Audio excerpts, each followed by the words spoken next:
Hi, I'm Matthew Gould, and you're watching Course Crash, and today we're going to be talking about Neo-Confucianism. Neo-Confucianism was a major cultural development that sprung up in China during the Song dynasty, and continued to be a big part of East Asian societies for hundreds of years, especially Chinese culture. It combined Buddhist and Confucian ideals and influenced East Asian perspectives on moral thought and politics. Mr. Gold, why are we learning about this? Also, can I call you Mr. G? Technically, you can call me Mr. G, but no, for my own safety. But in all honesty, I don't know why you're learning this. You're basically failing WHAP. See, it's important to study history because, as my world history teacher once said, how do you know where you're going if you don't know where you've been? You see, especially when it's something as influential as Neo-Confucianism, it's important to understand its lasting effects on China and other East Asian cultures. Anyway, go do your note cards.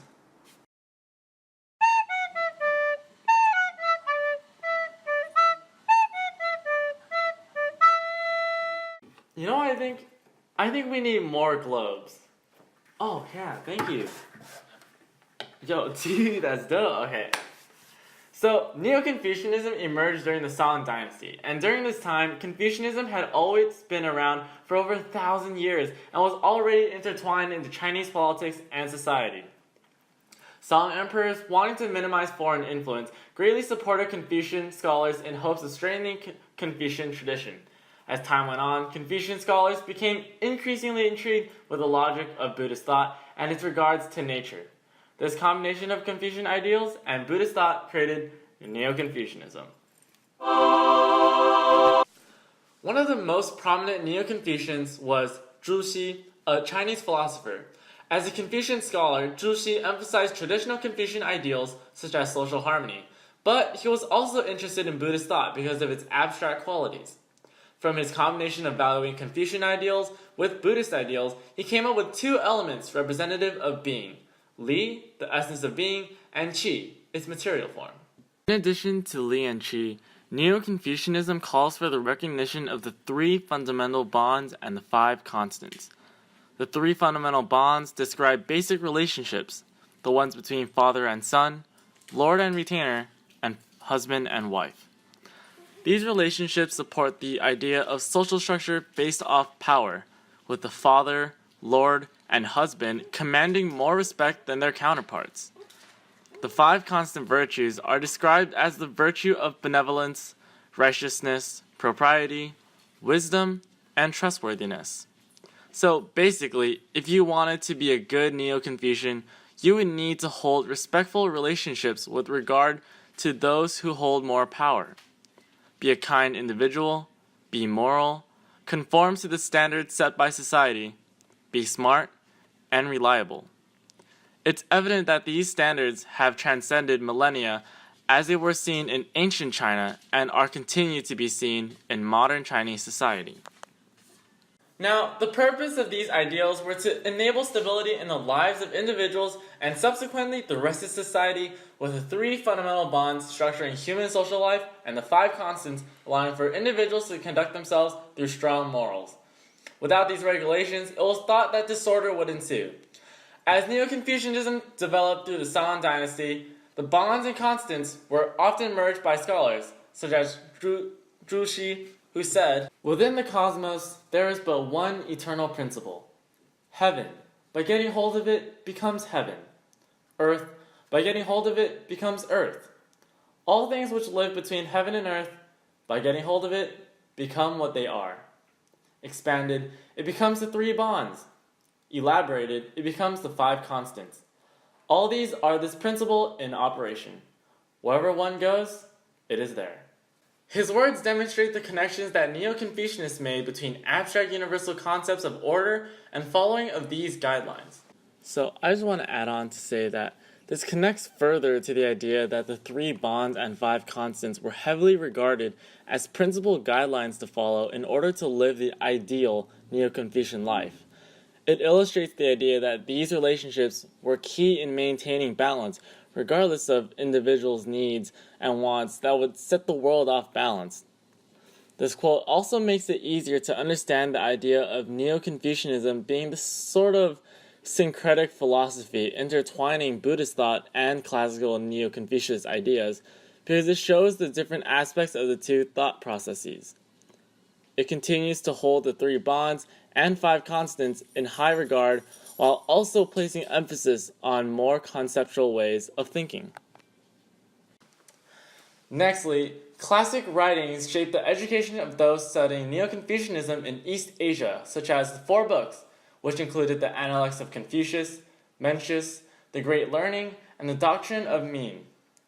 Within later Chinese dynasties, Neo-Confucianist ideas continued to play major roles in the development of Chinese society and politics. Well, except for when the Mongols controlled China. During the Yuan dynasty, after a short period of absence, Neo-Confucianism ideals did manage to bounce back, with the scholar Su Heng implementing Neo-Confucianist texts into civil service examinations. Throughout the Ming and Qing dynasty, cultural policies enabled the relevance of Neo-Confucianism, and supported by the emperors, its ideas continued to serve as the basis for those civil service examinations.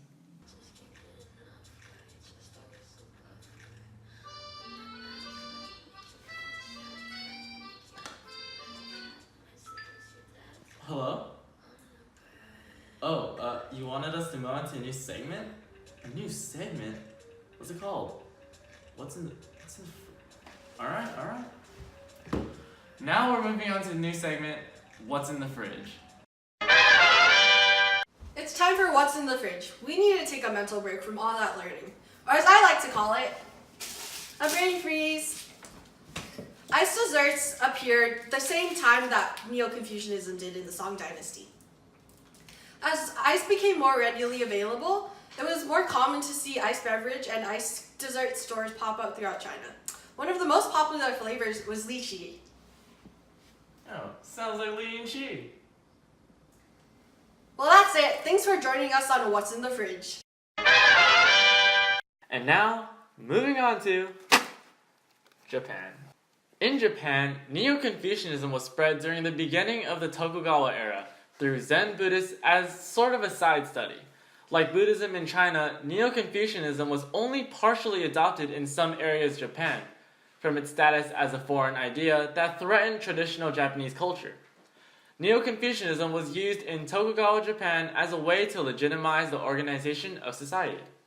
Its idea on following the natural divisions of society allowed for the maintenance of a strict social structure and made a point of stressing loyalty to superiors. Neo-Confucianism also emphasizes morals, higher-level thinking, and hierarchical order in the government. It is important to note that while Neo-Confucianism was a strong influence, it wasn't the sole contributor to the thought processes of Japan.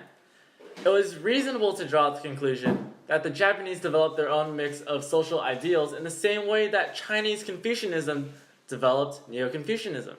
However, the ideas of Neo-Confucianism in Japan were not as widely spread because of the lack of accessible education. The ideas of Neo-Confucianism also spread to Korea in the 13th century. During the 14th century, it became increasingly popular as an ideology for prospective government officials to learn, since it served as a practical guide to ensuring stability. Even though Korean Neo-Confucianism did stress Buddhist ideals, it emphasized them less than China and Japan did. The establishment of Neo-Confucianism demonstrates how ideas from different regions of the world can mix and mingle to form their own unique constructs. Now, even though Buddhism was often frowned upon by Confucian scholars, others looked towards its ideals to develop writings that connected Confucian tradition with Buddhist themes. From China to Japan to Korea, the impacts of Neo-Confucianism on East Asian societies can be seen throughout history. So today, we learn about the emergence of Neo-Confucianism, its ideas and morals, and its strong influence in East Asia. And that was in just about 10 minutes. Same amount of sleep that a WHAP student gets.